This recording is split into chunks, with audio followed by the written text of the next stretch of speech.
Are you struggling for consistency in your sim racing? Does your iRating look like a roller coaster? If so, we have good news for you. The way to get more consistent is to first understand what you're doing differently than the professionals. And VRS is the answer. With our competitive subscription, you will have the telemetry, setups, tutorials, and everything else you need to fully analyze your driving. Our data packs and the ability to compare your driving with the best in the world will show you exactly where to adjust your inputs, change your driving line, and shave seconds off of your lap times. And our powerful and precise Direct Force Pro wheelbase and precision pedals are being used by some of the world's best drivers. All these champions agree that VRS hardware is not just the best on the market, it's also priced well below the competition. So if you're looking to upgrade to direct drive and the best pedals in sim racing, VRS is your answer. If you want to get better, get faster, and make it happen sooner rather than later, you owe it to yourself to find out why so many people are switching to VRS. You'll be so glad that you did. Visit www.virtualracingschool.com and learn why the best use VRS.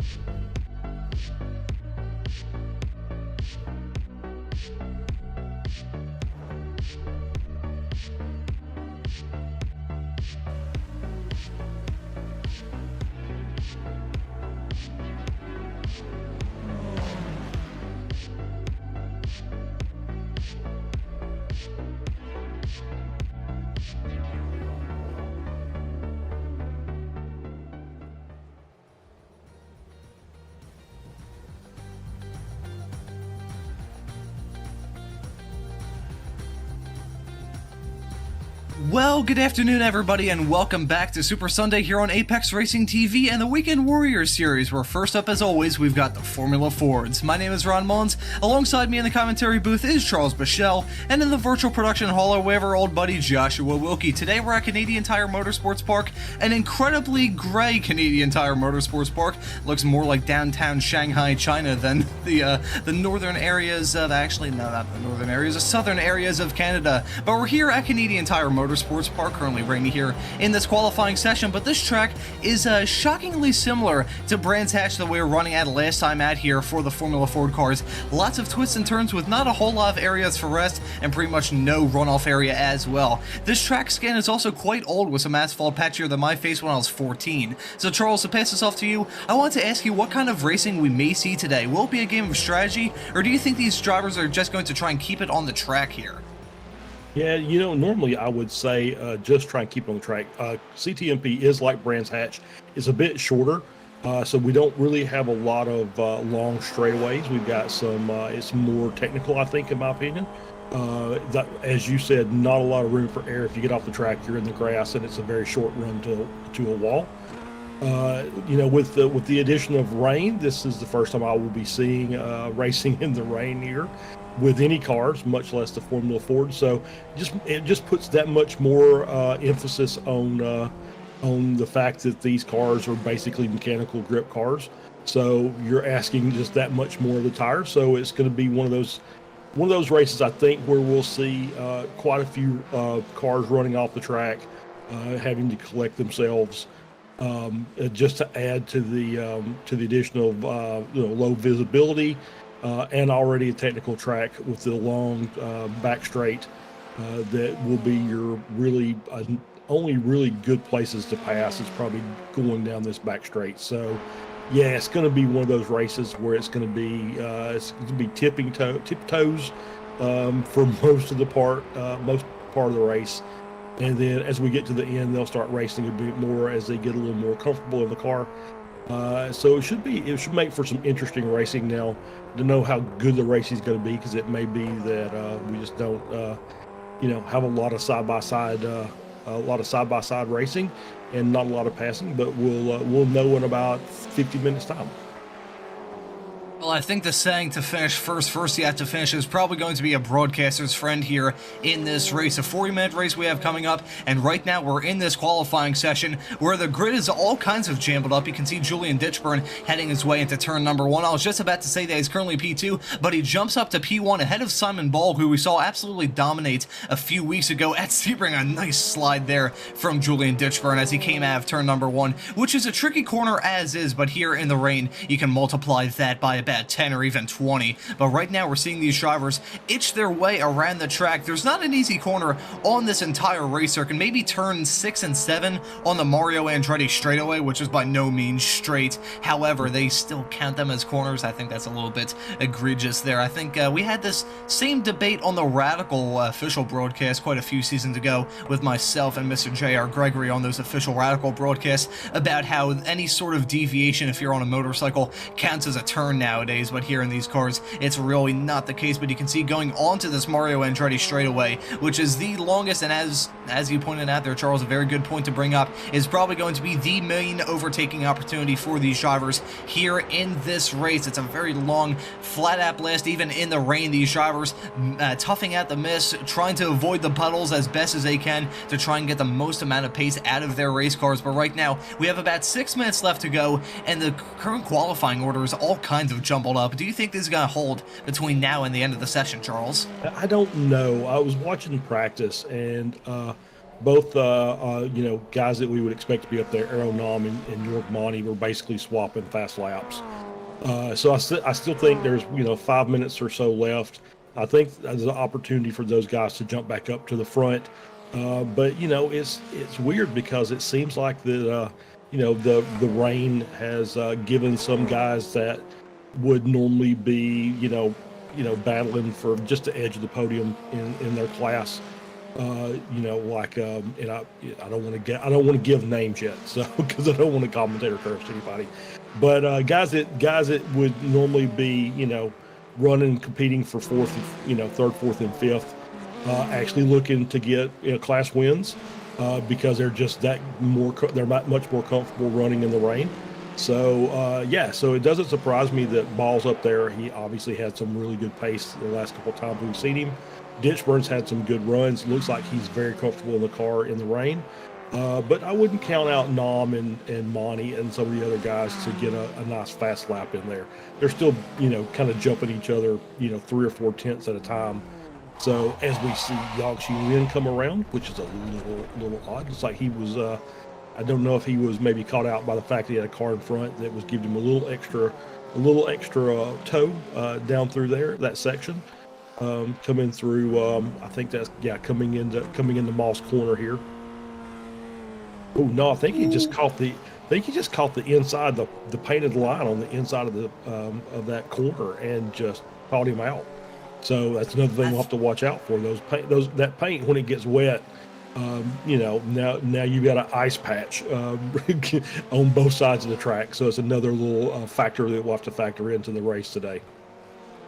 I remember when I used to race in real life, and my dad would always tell me on the course walk to avoid the paint or avoid the small little strip of metal that we drove across on one of the tracks that we raced at, to avoid that whenever there's any small little threat of rain, because you just hit that and it'd basically be like a very quick and very scary slip and slide, and that's what all these drivers are experiencing right now. This Aero Gnome currently P3 here in this qualifying session, running in the S1 category. And I think what we will do while we're still here in this qualifying session, about of 3 minutes and 30 seconds left to go, is I think we'll go through the points, because we are a few rounds into the season. I believe this is the 5th round. I may have to fact check myself there, but we're a few rounds into the season, so we have a decent idea as to who are the names that we have to keep our eyes on for when it comes to deciding the champions in S1, S2, and Masters. There's the standings here in S1, and it's Simon Ball there at the front, Sam Spindle there in P number 2. You can see a Brit 1-2 at the front of the running order there. Then Jason Green in P3, Joao Tabino there in 4th,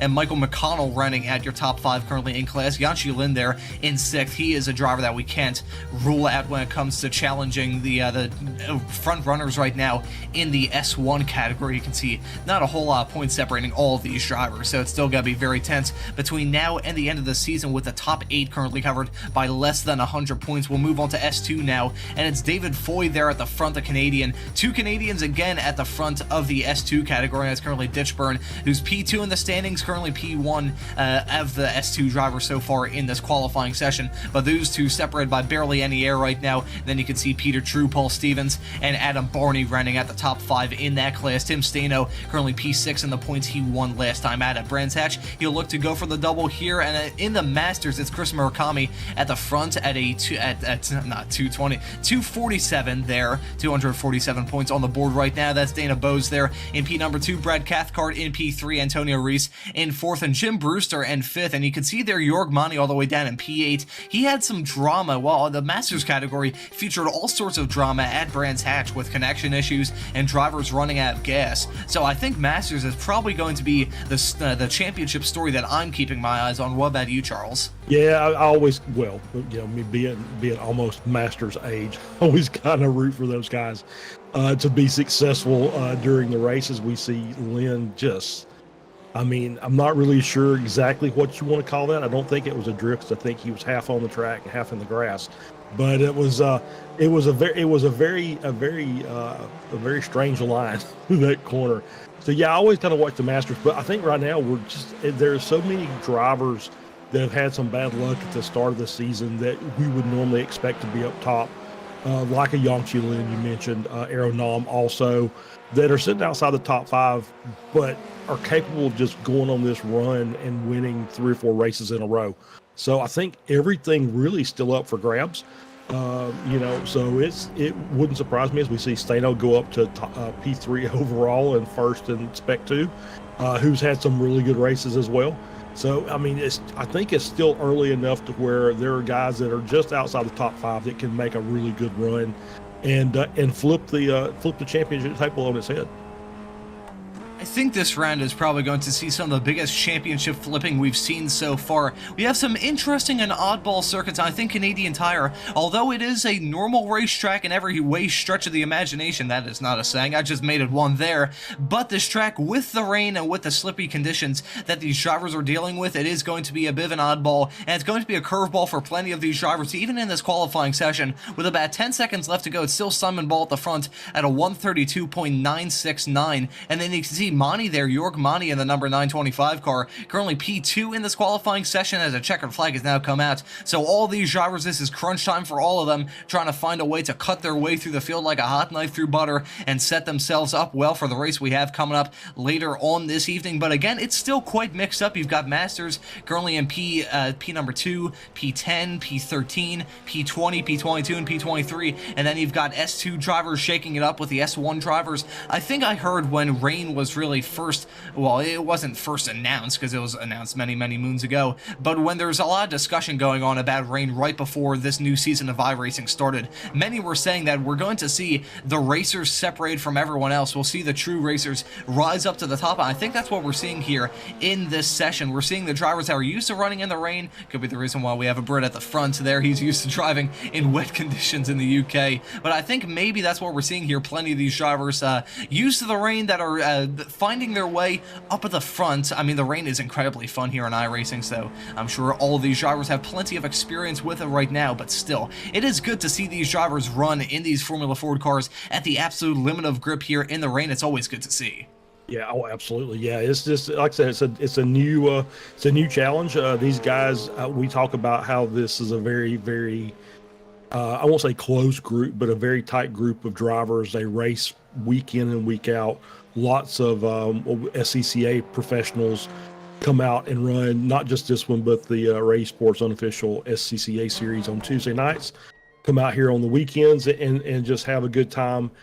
So they all know each other. They're all familiar with how each other drives. But, you know, this is a new element that gets added, and it makes for a different challenge. And you see how some drivers struggle with the rain a bit, and then some drivers just like, yeah, this is great. This is, you know, and they pick it up very easily. So like I said, it shakes up the order a bit, and but you see the top of the line drivers usually find their way to the top before it's all said and done. We're just waiting for some more drivers to take the checkered flag. You see Antonio Reese with a beautiful drift there coming into Moss. I think he clipped that inside curb, so I think that will be doing his suspension no favors. But anyways, I think the qualifying session has wrapped up, so I think we'll get the starting grid for you in just a few moments' time as he still look into the fog. I think that was looking at Moss Corner, I think it may be. I don't know, trying to decipher through the fog is about as hard as trying to pick up antimatter with chopsticks. But anyways, we have the starting grid here for this Formula Ford Weekend Warriors race. At Simon Ball, the Brit, at the front of the field again at 1 minute 32.969. Pretty good lap time from him. Jason Green in second, not too far off with Jorg Mani, the top of the Masters there. P3 overall. Chris Simpson, another Brit there in P number 4. Tim Stano in 5th. Ditchburn in 6th. Jason Perry in 7th. Michael McConnell there in P number 8. We've got Wilson Berzaraka, so I probably killed that pronunciation. I deeply apologize. He'll be starting in 9th alongside Yanchi Lin there in 10th, and then we have Antonio Reese in 11th, Aaron Nome in 12th, which I think may be a somewhat disappointing result there for the Estonian driver. That's Benjamin Harris in 13th. Brad Cathcart, who won in the Masters last time at Brands Hatch, will be starting this race in 14th. And that's Kaj Henson there in P number 15. Chris Montgomery in 16th. Tulo there in P number 17. Jeff Jacobson in 18th, David Foy in 19th, and Trent Kramer rounding out your top 20. Yeah, 21st, Alan DeGassis, 22nd, Greg Holland, Jim Brewster 23rd, Nick Tillo 24th. We roll to the next 6th, Adam Barney in 25th, Peter True in 26th, Russ Telker and Andrew Love 27th and 28th, Adam Bradshaw and Johan Batinga round out your top 30. Then we got Philip Fernandez in 31st, Paul Jackson 32nd, Dana Bose in 33rd, Jason Grider in 34th, and rounding out your grid is Ken Poulin for our 35-car grid. So this is going to be a very interesting race. This is going to be incredibly interesting, and I will say one thing: the precipitation chance here, I'll try that again, precipitation chance is not very high. I'm looking through, I think the highest is about 1% around the time that these drivers may be taking the checkered flag, or actually after that, so I don't think we're going to see any rain. However, the fog, as you can clearly see, is still staying around, so visibility not going to be the best in the world. It's a little bit, well, it's more just fog. I don't think there's enough photochemical smog in Canada to create this level of poor visibility, but nevertheless, these drivers, will we see fog play its role here in this race? Will we see drivers get caught out by the poor visibility? Well, I'm just kind of watching. It's still a wet track because there's still, obviously, the rooster tail's coming up behind the cars. So there is still, even though it's not actively raining, the track is still wet. So the fog, along with the spray from the cars in front, yeah, it's going to make visibility very tough. You'll see some guys with some very definitely different lines, just trying to be able to see what's happening, just to get around the next corner. And I don't know about you, and I'm going to throw this out there for my opinion. Moss Corner, one of the most difficult corners that we have to navigate in iRacing. It is just one of those corners that it takes hours and hours to just get right, and every car is a little different, but it is just an amazing little section of track, and it will ruin your day in a hurry should you get it wrong. I have to say I'm with you there, Charles. That section is incredibly difficult, especially with this old scan of iRacing. You've got that asphalt that I mentioned at the start of the show that is patchier than my face when I was 14. That's difficult just getting into the corner. Then you're braking downhill, going through a turn, easy to lock up a wheel and just go spinning off the circuit like a top and then slam into the tire barriers on the outside of the corner, which seem to be made out of a matter of white dwarf stars. They don't give in any way, shape, or form. And then you have some blind corners. The second part of Moss there, turn number 5, is really tricky to get right. I have run wide there on many occasions, and again with not a whole lot of runoff area. On the outside of that, you will see some drivers come to blows there. I gotta imagine lap 1 is going to be, I won't say dirty, it's definitely going to be attrition packed here. You can see the track is mildly moist, I guess would be the correct technical term, and all these drivers are going to give it like hell on this lap 1. You can see that Porsche pace car makes that hard right turn to go down pit road. The field is now in the hands of your pole stay there, and we're going to see the green flag come out. The drivers are on their way now into turn number 1.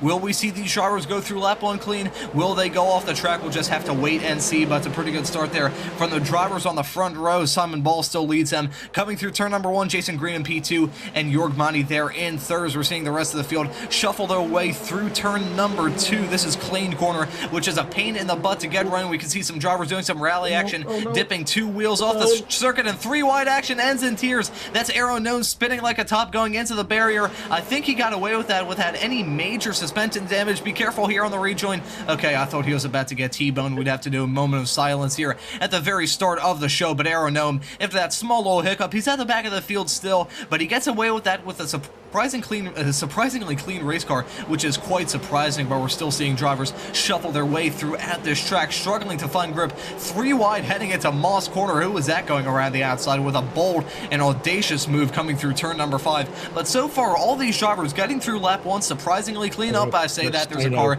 spun around on the inside of turn number 5. Who is that? Yes, Tim Stano. It looks like he...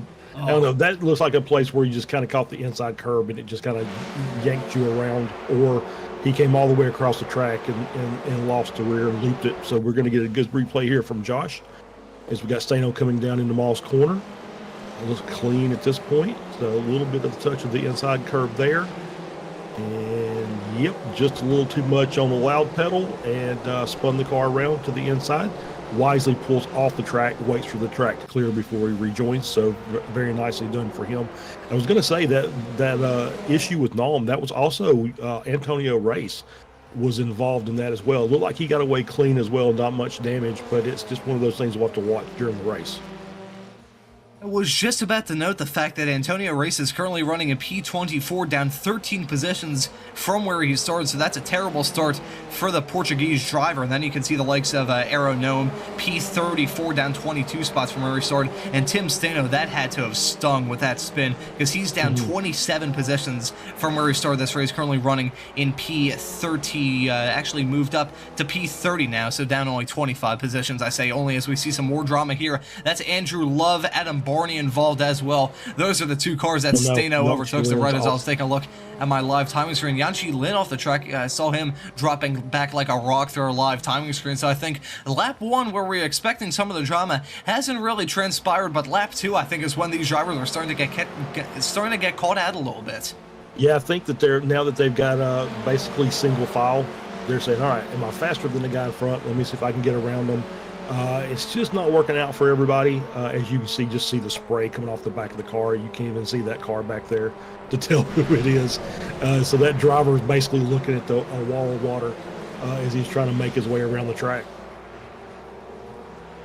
Yeah, I gotta imagine at this point of the race, the name of the game is just surviving. We're still seeing some drivers go for a move. Julian Ditchburn currently running in P number 9 in the number 393 car. He's trying to pull off a move here around the outside of Harris, but I think he may get overtaken here by Tulo. He's down his inside. Now it's going to turn into the outside as they go into turn number 2 here. Actually clears them well before they get into the corner, but now Tulo is at risk of losing a position to Trent Kramer, who's now going for a move there on Ditchburn. They make contact coming through turn number 2. That is not a section of the racetrack where you want to come to blows, especially in an open wheel race car such as the Formula Fords. But still, the fact they got away with that contact is pretty surprising, because that was pretty major, and I think those wheels were slightly interlocked there, maybe for the matter of a few milliseconds, but they were interlocked nevertheless, and we're seeing some drivers drop down the running order. I think Ball may have had some kind of issue. He's gone back to the pits, so was it a brief little connection issue, and we'll see him pop back onto our screen? No, he's in the pits. You can see front nose cone gone.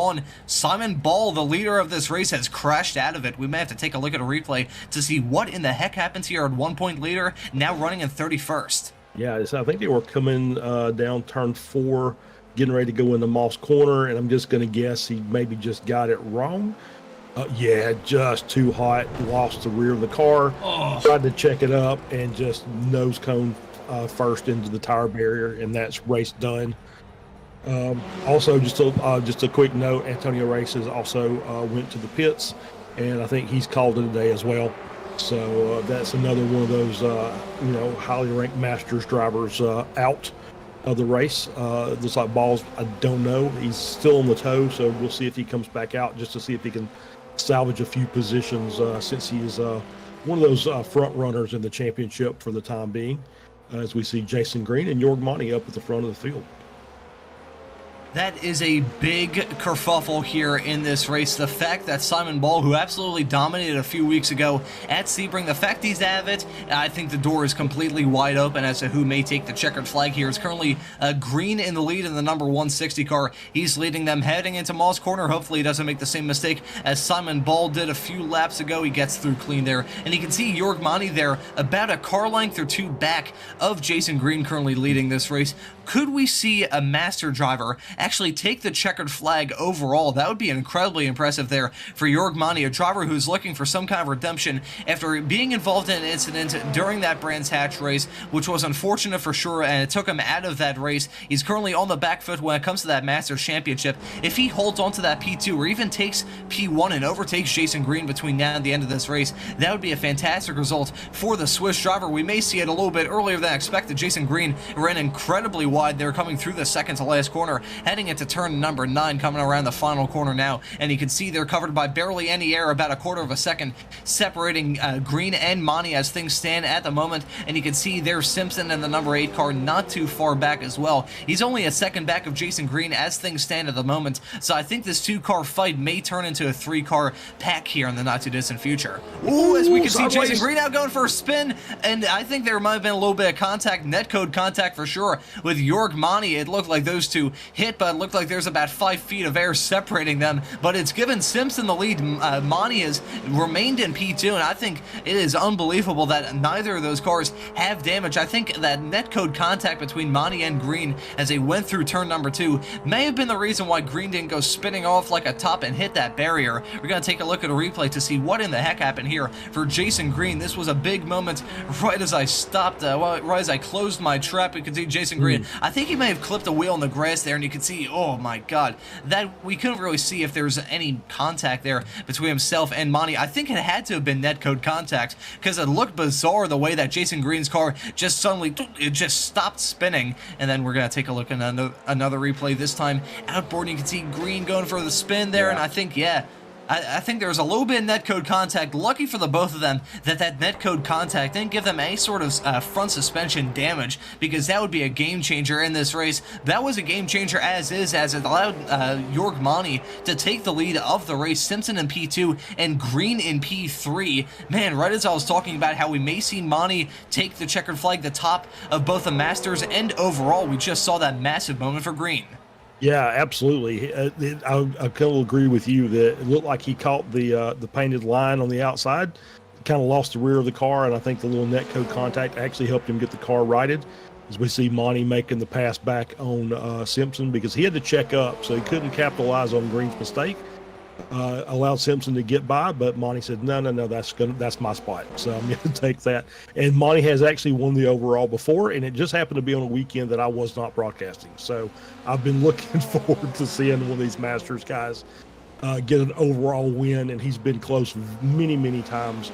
As I'm just watching, there's still the attrition rate as Hanson's dropped down the list. I think if I look, Ditchburn's down 8 positions. Tim Stano's down 15, but trying to make up some of that from earlier. Greg Holland's in the pits and has, I believe, has parked it from an incident earlier.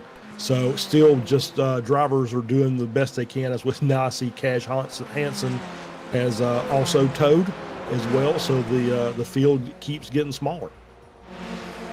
I was going to mention the fact that Hansen was playing spoiler. You can see as things stand at the moment, Monty is the only non-S2 driver currently running in the top 10 as things stand at the moment. It was Hansen, he was running there. I think he was running in 6th or 7th, then he had that incident. Not sure what happened. We may have to take a look at some replays to see what the heck has been going on, because the field has shuffled up quite a lot. I mentioned how the starting grid was all kinds of shuffled up, and you can see now the top 10 cars right now, only one, that being Monty, in the lead, is a Masters driver. The rest of them are S2, my apologies, the rest of them are S1 drivers. So we're seeing that little bit of an interesting paradigm of the field being shuffled up between the 3 classes. That has been all but a race as things stand at the moment. Monty is the only one sticking out like a sore thumb right now. However, I can't really say that, because he's holding his own right now, still holding on to the lead with about a 4/10 of a second gap between himself and Simpson.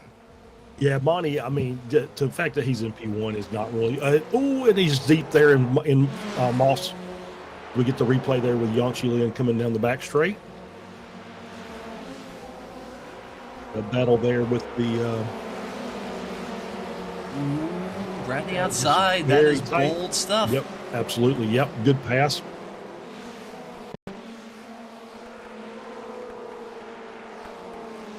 And this is Yang Lin cutting through yet again. He started this race a little bit on the back foot, and you can see the major drama that happened farther in front of him. Cars going for a Tokyo drift as they went through turn number 2, and Yang Lin just picking them off quite nicely. Lin at this point proving what we said at the very start of this broadcast: to finish first you have to finish. And we're seeing Yang Lin dancing that Formula Ford car around the track, but his drivers go off track, left, right, and center around him. He's just been able to cut through the field quite nicely. I'll take a look at my live timing screen to see how many positions he's gained so far. He's actually currently down 2 from where he started, but he's pulled off many overtakes. He's gone up and down through this field quite a lot as things stand at the moment. So pretty good race, a pretty dramatic race, it must be said, from Yang Lin so far. Yeah, for sure. I'm sure he would much rather be running up near the front, not having to battle through the traffic. But he's done a good job so far. It's kind of weird that, even on good days, as we see, who was that? Jason Perry getting loose. Those turn 2 battles, even in a dry track, that's not really a place that you want to try and make moves. Even with these cars, they're small cars, and there's the room to make passes on the track, even a track like this. But turn 2 is just so difficult because you're basically having to kind of bleed speed off to make it around the corner. It's just, as we see it, another car, 2 more cars off the track there. So 2 more spots up for Lin. He's up to top 10. It's just not really a place that you want to try and make a pass unless somebody makes a mistake and it's off the track. As I noted that we had a bunch of S1 drivers up at the front of the field, it was only one non-S1 driver in the top 10. We have had that change. It's now Jim Brewster currently running P10, the last of the cars in the top 10. Maybe that's where his position came from. That's David Foy, who we saw involved in that drama that happened right in front of Yang Lin just a few moments ago. Already drivers spending quite a lot of time in the pits. You can see Gritter currently running P24. What is that, 2 minutes and 15.7 seconds spent in the pits there? So that is a disturbing amount of time, but now I think we're seeing some legitimate pit stops here. This is Julian Ditchburn coming in the number 393 car, currently running P11, dropping down the running order. I believe he was atop of the S2 drivers as things stood before he came in. So I think we may be seeing a legitimate pit stop start here, Charles. Yeah, I think you're right. I think we're in the pit window, and to get enough fuel to get you to the end of the race. And it's weird. They have a fast repair, so the 2-minute 21-second pit stop seems a bit out of place. Like maybe he just didn't have it checked when he came in order to get the fast repair and get back on track. So it's kind of odd. So we see Monty trying to get back up. We did see that as we went to a replay. When Monty was leading, took it just really deep into Moss corner and kind of missed it, fell down to 3rd. So he's trying to work that time back off, and he's got by Green, and he'll be looking to see if he can get by Simpson the next lap. I'm noticing as we see these drivers come through the final 3 corners here on this lap as they go through turn number 9, about to come into the final corner of turn 10. We're seeing a dry line start to form here on this racetrack, Charles. You can see just barely. It is a slightly different shade of gray compared to all the gray that we're seeing on screen right now, but coming through turn number 1, the entry of turn number 1, that dry line was quite apparent there. So I think we may be seeing things switch up here in the not too distant future. The pace gap kind of closing. We're going to see drivers make fewer mistakes, but as things stand at the moment, with that dry line starting to form, we still have Simpson at the front of the number 8 car, Monty in 2nd, and Green in 3rd. They've broken away to form their own nice little peloton. Even though Monty and Green had that big schmozzle not very long ago as they went through turn number 2, they still don't have damage on the race car. I don't even think they have a paint chip, so the fact they're still running at the top 3 right now is pretty unbelievable. About 15 minutes on the board here. We're still seeing drivers run different lines, and I think this is a pretty dangerous point in the race if you're any of these drivers. We have the pit stops coming up soon, where if you're exiting the pits on this wet racetrack, well, I guess at this point it would be damp racetrack, exiting the pits on this damp racetrack, the tires are going to be a tad bit cold. They're going to lose all their tire temperatures. They're stuck there in the pit box. So I think there's a really dangerous time. Plus, with the track starting to dry up a little bit, we may see some drivers push that envelope, push the limits, and go a little bit over the edge. So I think this may be where we see a lot of drivers make mistakes. Yeah, I think so. You get a mixed track condition, and you're right. Once they come into the pits, they'll lose a little bit of that heat in the tires, and so then once you come out, you've got a little bit of a right-hand turn coming out of the pits, and then the first, as you're getting up to speed, you've got to deal with turn 2, which we've already said is not a fun corner, even on a dry track. It's just one of those. It's a very throttle sensitive corner, and you just have to be right when you come through there. So I did see that there's obviously, I think Monty is doing better in certain sections of the track than Simpson, and then I think Simpson equalizes in other parts. So this is going to be a battle that may, unless somebody makes some major mistake, that'll be till the end of the race. And speaking of major mistakes, I just saw Stano dropping down the order. Is like, that looks like maybe a connection issue. Ooh, that would be disastrous for the driver that took the checkered flag, the top of the S2 drivers last time out in Brands Hatch, and he was running up towards the front. I believe he might have been in the lead of the S2 drivers when he had that connection issue. We'll try and see if he pops back onto screen here in the not too distant future. And I think we'll take a look at a lot of the stuff that's been going on. This is Stano. I believe there's a replay of what may have caused him to retire from this race. Unfortunately, my replay's a little bit glitched out here. Yeah. Hopefully, looks like according to our producer Josh, it was just a very simple spin, and I think that was just about it. A small little hiccup, then this is a major speed bump that he's hit right now, and this, I believe, is Brad Cathcart, and something that happened earlier on in the race. This is another spin, so just a quick little, as our producer Josh called it there. I think an apt term here, some tire skidding and all that stuff, hitting the puddles, going through a very tricky corner, and Charles, you outlined it towards the very start of this broadcast. Turn number 5 is a really tricky corner, even in the dry. This is a tricky racetrack, period, but I think turn 5 may be the epicenter of all of the incidents we have here in this race. It's just because there's everything that's involved with, as you see Simpson coming through there now. You've got that inside curve that you have to watch out for. It'll kick you out wide. You have to bleed your speed off as you're coming over a crest of a hill, in order to make that 9-degree right-hander coming out of the corner. And it's everything has to be done properly every time you come through there. There's really not a lot of room for error. Too much on the inside, you may kick yourself out into the gravel on the outside. Too far on the outside, you can't recover the car without spinning. And it's like that every lap. So even in the dry, that is a very, very difficult corner or set of corners, and in the wet, it's just that much worse.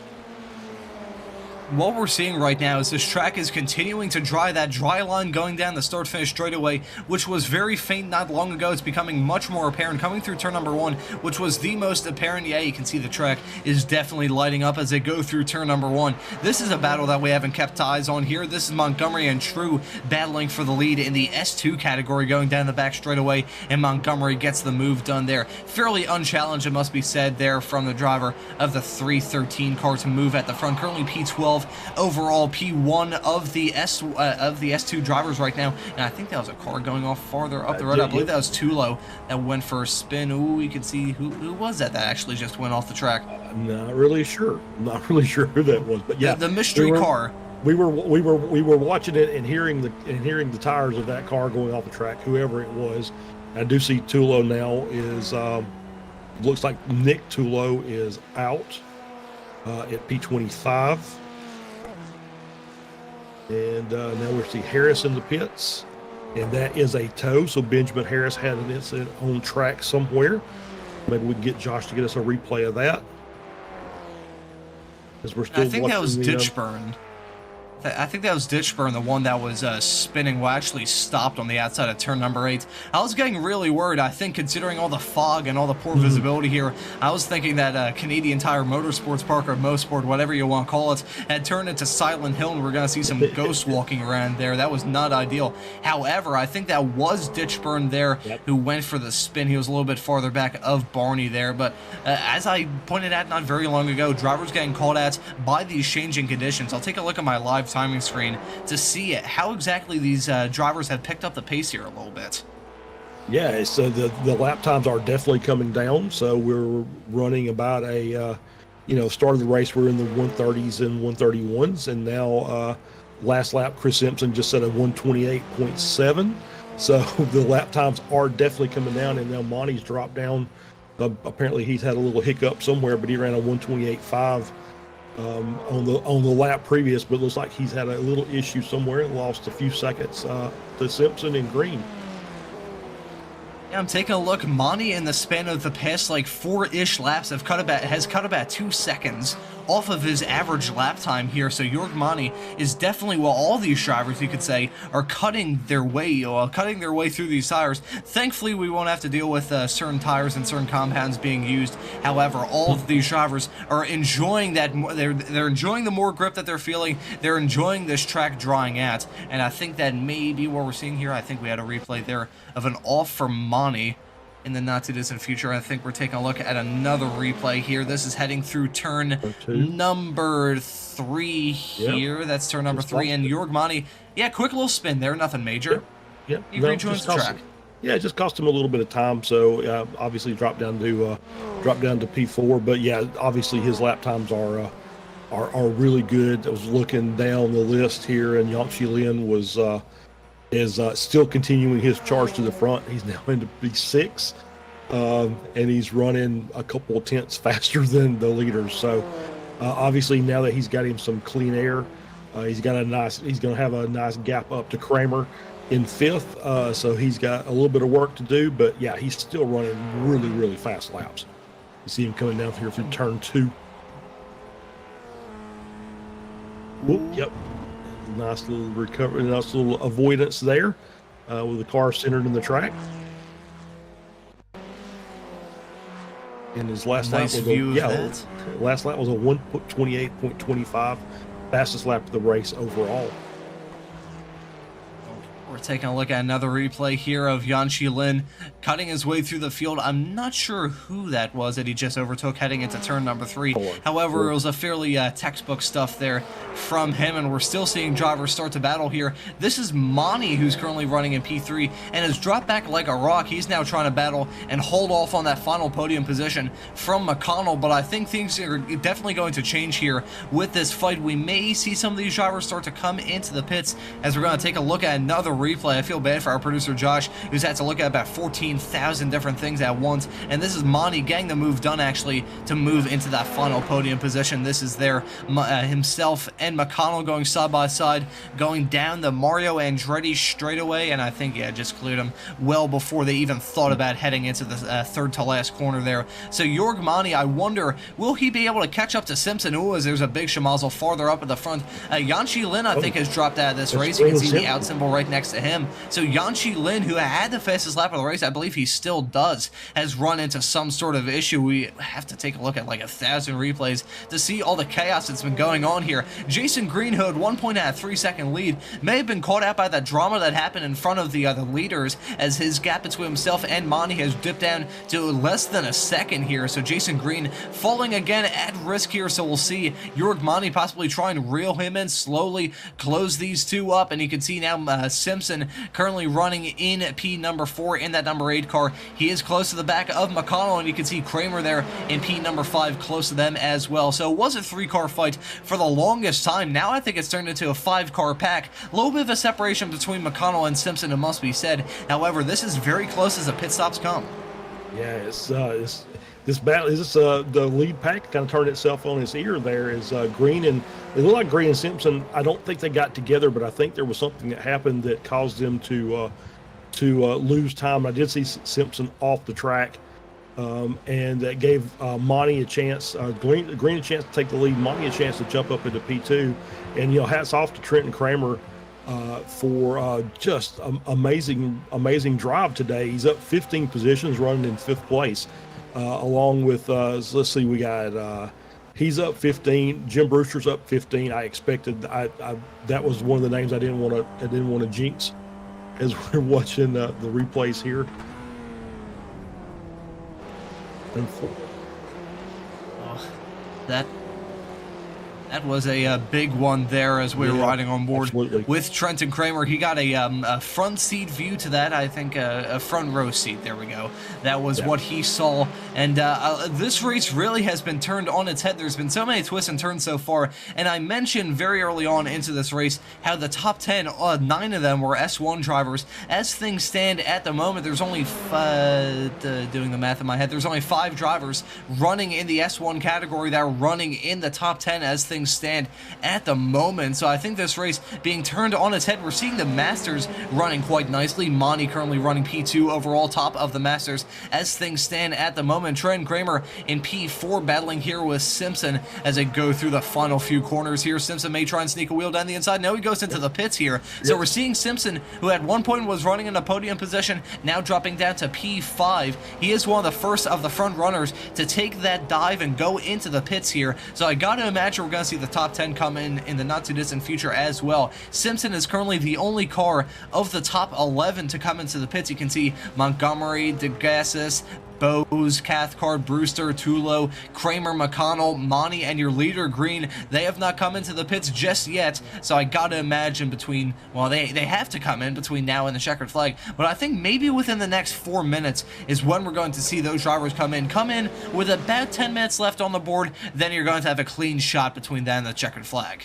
Yeah, I think you're absolutely right. I think that is the plan. The next 3 laps or so, we'll have everybody coming in. So that will be the next 5 minutes. So around the 30-minute mark, everybody should be clean and clear for the rest of the race. Excuse me, as we see Montgomery coming in for a pit stop.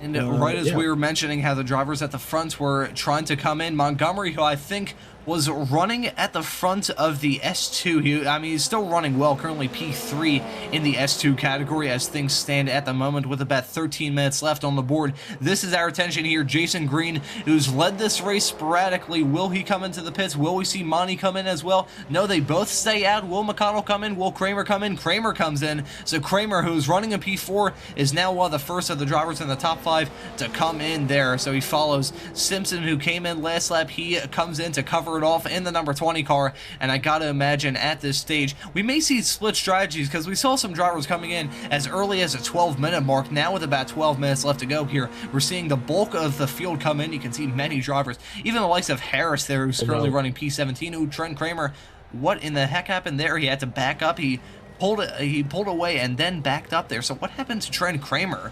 Has a very slow stop and is now finally going down pit road again, but you can see Simpson was in the pits for 40 seconds. Kramer, how long is he going to be in the pits for? It's going to be much, much longer. He may lose out on Simpson here as well, and he does. 47.6 seconds there in the pits and 21.7 on pit road. That is going to sting if you're Trent Kramer. Yeah, I'm not really sure if that was maybe he didn't have his fast repair and he felt like he needed to get it. Oh, as he spins, and Yaxi Lin just avoids that. That was a good job by Kramer to keep it on the track and in a position where Lin had a way to get around, and Lin with a great job of collision avoidance there. So kind of bad to worse for Kramer. He just got a mistake in the pits and then a mistake coming out on the out lap. He's now sitting behind Bose, who is up 25 positions so far during the race, having a fantastic run.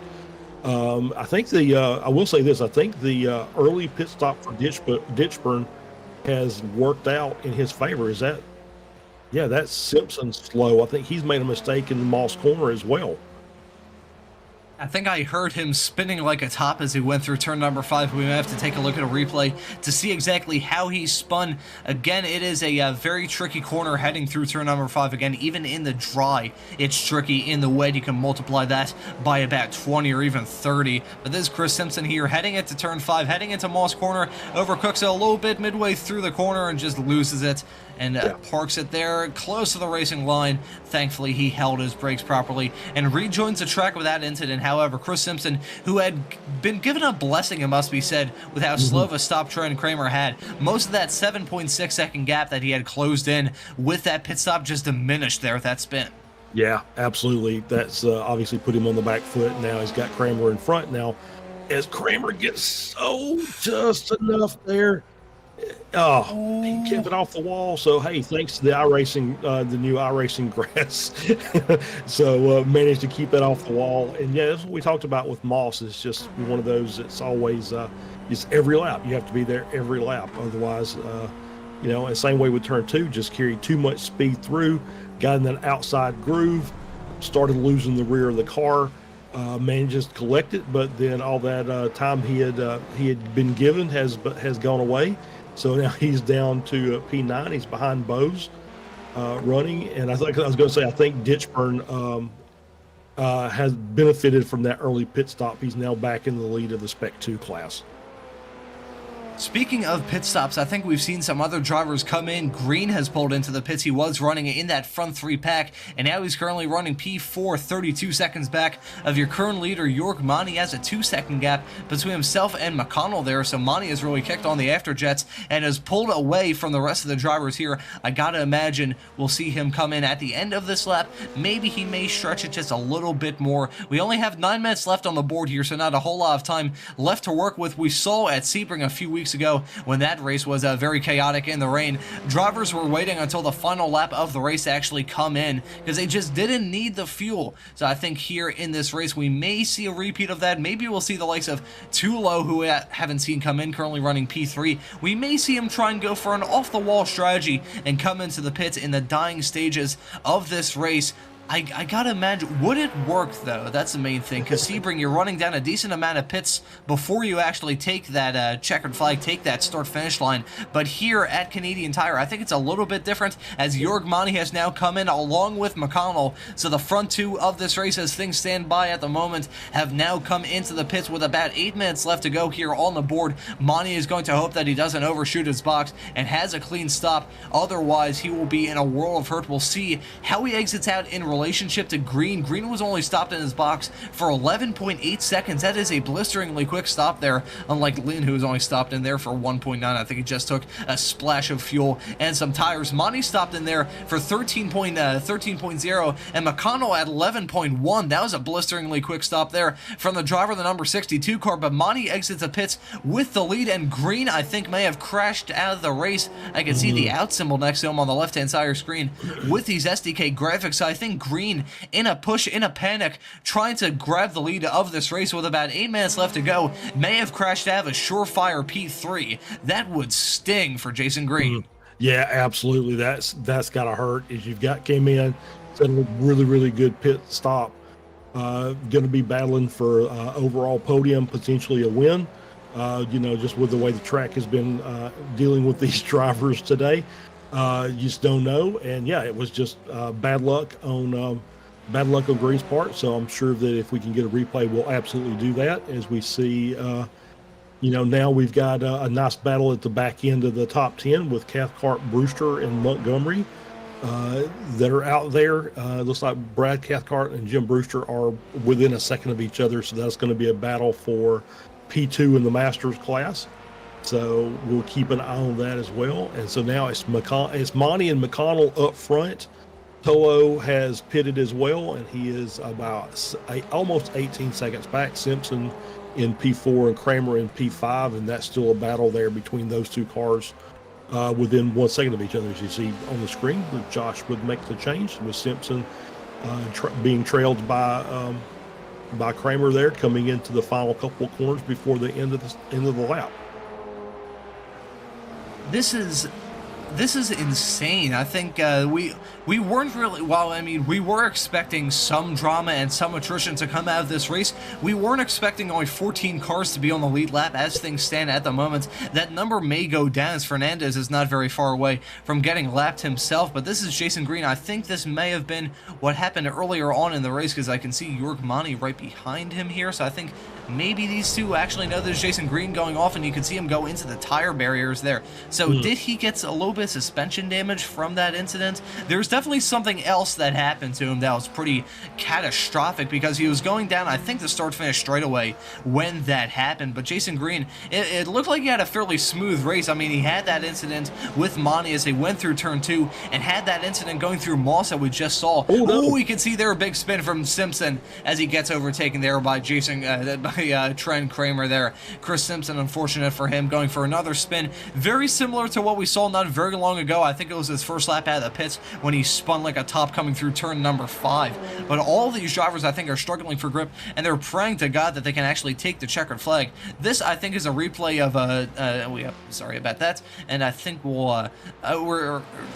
at this point, it must have been a connection issue for Green because we're not able to pull up a replay. So I think Green may have just disappeared. That would be unfortunate. The worst time to alien abduction in the world for him to get sucked up into a UFO. Oh, as you can see, Jörg Mani, the leader of the race, go for a spin coming through turn number 2, and he's given the lead to McConnell with about 5 minutes left on the board. 4.5 minutes left to go, and Jörg Mani loses the lead and now has a lot of time, has a lot of track between himself and Mitch McConnell if he wants to claw it up. And actually, McConnell's dipped out of the race. Has McConnell crashed? Has he had some sort of incident? Has he been abducted by a UFO? What has happened to Michael McConnell, who looked like he was going to be in the catbird seat to take the win? He's now dipped out of it, so Jörg Mani, just as things were looking disastrous for the Swiss driver, I mean, it shows you how quickly things can twist and turn here in this series. Jörg Mani goes for a spin coming through turn number 2. It looks like all hope is lost. And then Michael McConnell gets sucked up into a UFO a few corners later and is now dropping down the order. Jörg Mani with a 15-second gap as things stand at the moment with about 4 minutes left on the board. Man, that was incredibly traumatic in just about 30 seconds. Talk about twists and turns and talk about a roller coaster ride of emotions if you're Jörg Mani. Yeah. Oh no. And there's Donnie. Oh no, Monty is. Oh no! Don't tell me. On? Don't tell me we've seen the front two get sucked up into a UFO. Trent Kramer, if Monty is officially out of this race, ditch burn as well. What the heck is happening here? We're seeing all these drivers have connection issues. I'll take a look. Were they just kicked out of the session here? I'll take a look. I will say it looks like Michael McConnell was kicked out. Yep. Yeah, absolutely. that is. Obviously, when we're saying kicked, we're not saying it was kicked out by anyone in particular. We're just saying that the iRacing gods decided to boot him out of the session. But we're seeing all these drivers run into issues. Simpson is now down pit lane. That's not because of a connection issue. He's just coming into the pit, so I think he may have picked up damage with some small little incident. But in all of that, Trent Kramer in the number 20 car is leading the field with about 2.5 minutes left on the clock here. So the battle between himself and Tulo is going to be incredibly tense. Those two separated by 3.7 seconds as things stand at the moment. And now it's Jim Brewster leading in the Masters category and Montgomery leading in S2.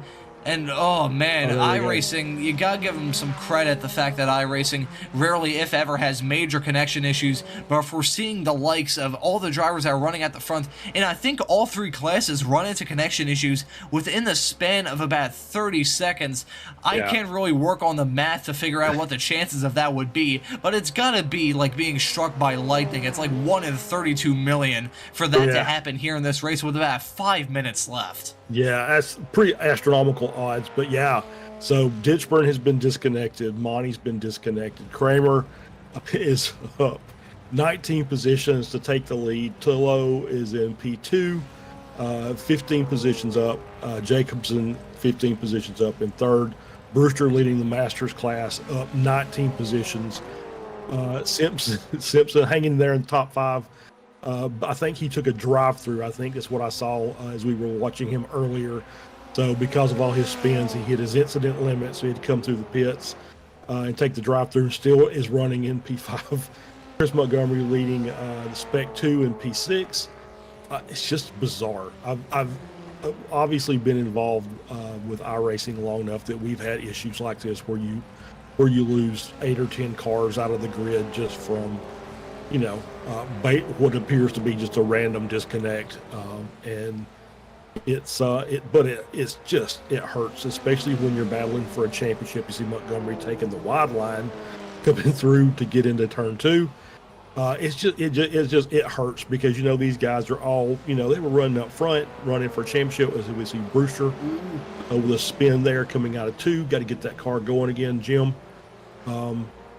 When there's Bose coming up, he may overtake him to grab the lead of the Masters category. That'd be it wouldn't be the most shocking change of events we've seen so far in this race. I think Trent Kramer may be on the funnel. I think it's going to be borderline as to whether or not he'll be grabbing the checkered flag or the white flag. Oh, and Dana Bose got sucked up into a UFO there before they went into, I think, turn number 6 right before, actually no, turn number 4 right before Moss. Trent Kramer has taken the white flag, and knowing the way things have gone in this race, we're going to see all the front 4 get sucked up into a UFO, and Montgomery take the win. Well, actually, I probably just jinxed it. I wholeheartedly apologize if that's how things go. But just touching on everything that's gone on in this race, it was connection issues there for all those drivers, and also Jason Green had his computer crash. We're hearing in the YouTube chat that's what happened to him.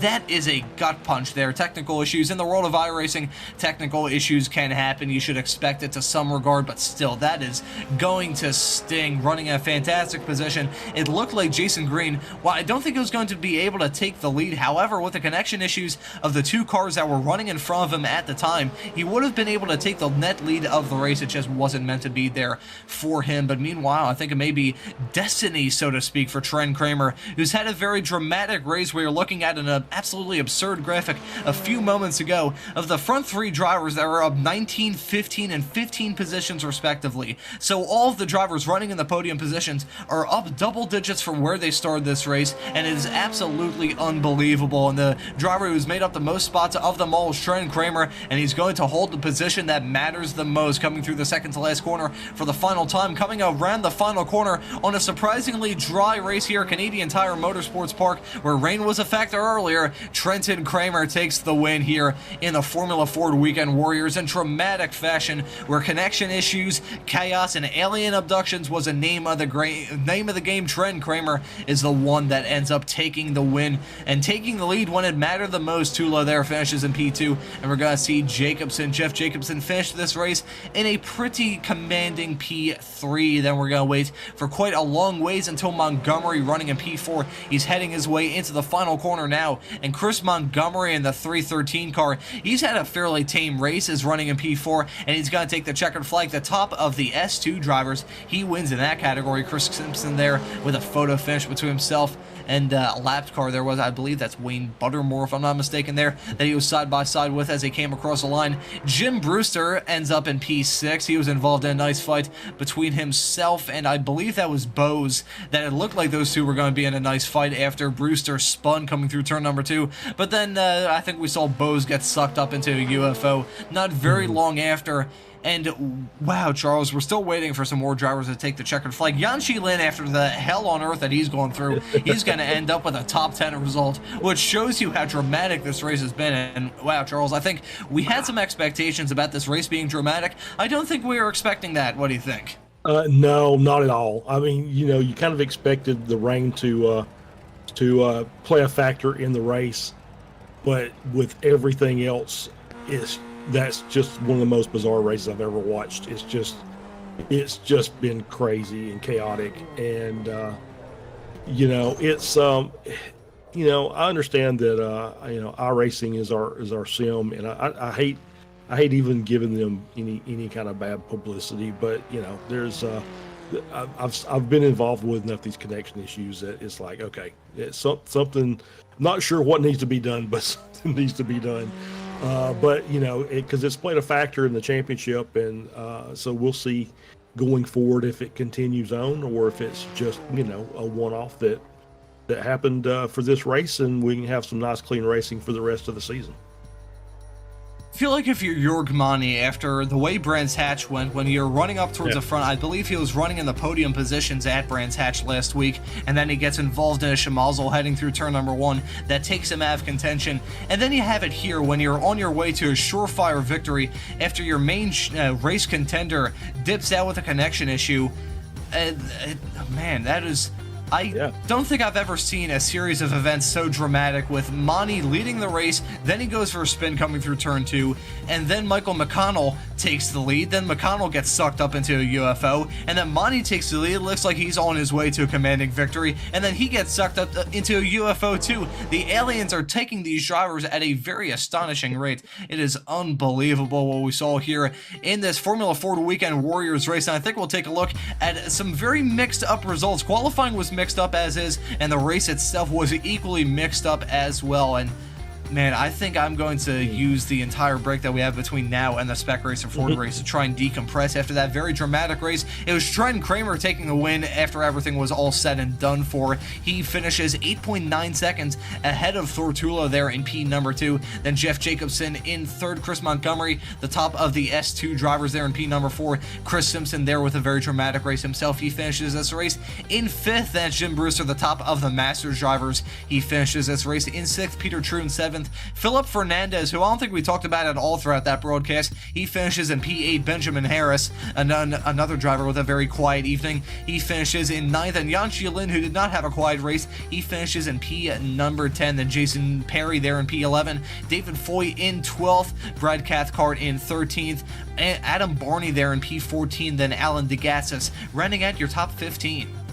Yeah, Jason Green in 16th, Jörg Mani in 17th, Julian Ditchburn in 18th, Dana Bose in 19th, Nick Tolo in 20th, 21st, Michael McConnell, 22nd, Andrew Love, Paul Jackson 23rd, Jason Grider 24th, Tim Stano 25th, Johan Batinga 26th, Adam Bradshaw, Wilson Bruzarosco in 28th, Cash Hansen in 29th, Simon Ball in 30th, Greg Holland 31st, Antonio Race 32nd, Errol Nam in 33rd, Russ Telker in 34th, and Ken Poulin in 35th, and that is your entire field. And I think we've got some drivers waiting in the interview waiting area. We'll have some quick chats with some of these drivers. We have a producer that needs to be on track for the Spec Racer Ford race coming up later on this evening. We'll drag in our first interview here, and it's Trent Kramer, who ended up taking the checkered flag in this race. Trenton, that was dramatic from start to finish, and you saw a lot of that going on around you. Just talk us through this very strange meeting here at Canadian Tire. Yeah, the track was really, really patchy at the start of the race. Some people figured it out sooner than others. I was definitely on the sooner side of that and kind of got into a nice groove. Started setting faster and faster laps and as the track dried out, and I think when I came out of the pits I was in 6th, I want to say, from like 18th, and I spun going through 2 twice. I spun through Moss twice. I hit Thor during the race, apologies Thor, and all of a sudden I get the notification, you are the leader. I don't know how I got there, so thank you Buckeye Cable, I guess. Well, us in the commentary booth, we're not really sure how he got there either. We're seeing some drivers that have some connection issues. I was joking that they got abducted by a UFO. Were you seeing any of those UFOs out there? Because we saw probably about half the field have some sort of connection issue here in this race. Yeah, I didn't see any of the abductions. The aliens must have had their cloaking device on their ship today, because it was just one right after another, and then I believe Thor and Chris Simpson had an unfortunate moment going through Moss in front of me, and all of a sudden I'm at the front of the pack running okay pace and just running away. Just okay. Well, after a pretty fun race, at least from our perspective in the commentary booth, we're heading to the land where fun is illegal, that being Germany next time at Oschersleben. So what do you think is going to be that race in 1 week's time? Oh, I absolutely love that track. I know it's not much of a track for a lot of people that race on the sim, but it's the first track that I ever got an official race at, so I'm hoping to do really well there. Turn 1 and 2 is definitely going to be interesting, to say the least, on cold tires. I am hoping that we have the old layout without that very obnoxious turn number 1, that very tight left-hand 90-degree corner. I'm hoping to God that's a layout we have in 1 week's time, and hopefully we see you on track out there, Trent Kramer. Thank you for joining us. Is there anyone you'd like to give thanks to or shout out? Big thanks to Grass Paddock Motorsports, B-Spec Mini Cooper Race Car Rentals, look them up, grasspaddock.com, and Connor Racing Products for custom roll cage padding. There you go. You always have to thank the sponsors. Trent Kramer, thank you for joining us here in the commentary booth. Hope to see you in either the Spec Race or Ford Race we have coming up later on this afternoon, or the Ray Esports event this upcoming Tuesday. Thank you for joining us. Yep, thanks guys. And that was Trenton Kramer, who ended up taking the checkered flag in a very dramatic race. I think we may have time for one more interview here. Charles, who do you like to chat with? I want to talk with Jim Brewster and just kind of get his thoughts on this. He was having a pretty good race. We'll bring him up here, Jim. So congrats on the P1. Now explain it. Well, ready for this? Okay, now I like this rain, and I knew once I got up to 8th, I said that's my magic. Then I got up to 5th, but then I started screwing up. I spun twice at Moss and once at the big downhill, and but then a lot of people, there's major connection issues. So my buddy Andrew Love, who, congratulations, he had a big win the other day. I can't remember which race it was. I guess Tuesday night he had a big win. He dumped out, and he has a brand new hot rod computer, and so these connection issues are for real. So Yeah, that was kind of the pivot point for the second half of the race. I was keeping an eye on you because I knew that you ran really well in the Okayama race, as well as in the at the Lake Sebring event. Right. So it was so I was keeping an eye out, as I figured you would probably move up the pack. But yeah, it's, you had guys like Jorg and several others. I don't want to call all the names out, but Ditchburn just started dropping, and it's like, okay, it's just the gases. Andrew went out. He said he was just frozen outside turn 1 because I was on Discord with him. Anyway, hey, my sister's coming up in a few weeks, and I'll get a hold of you, and maybe I'll just have her sit in the chair and sit on this Discord maybe and give you guys some hand or whatever you want to do. That sounds like a great deal. We'll see if we can get that worked out for you. Yep, sure enough. Thanks, Jim. Thank you, guys. Thank you. All right.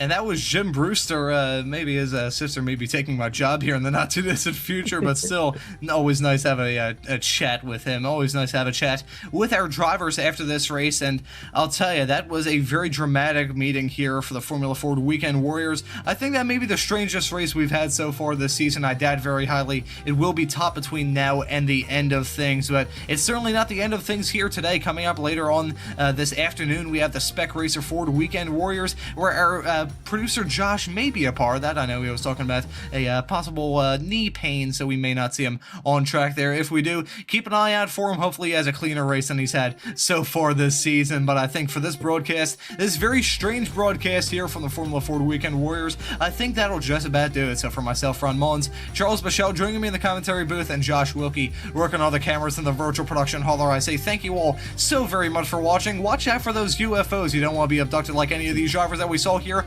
on track today, and we hope to see you later on this evening for the Spec Racer Fords.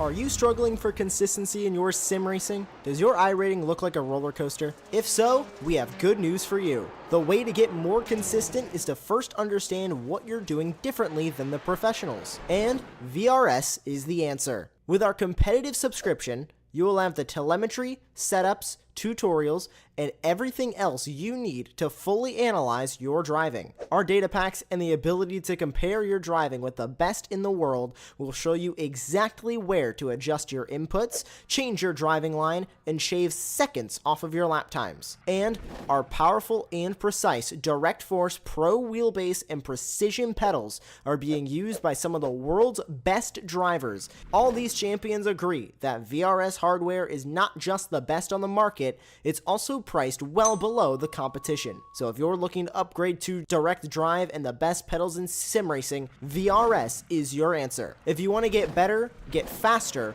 and make it happen sooner rather than later, you owe it to yourself to find out why so many people are switching to VRS. You'll be so glad that you did. Visit www.virtualracingschool.com and learn why the best use VRS.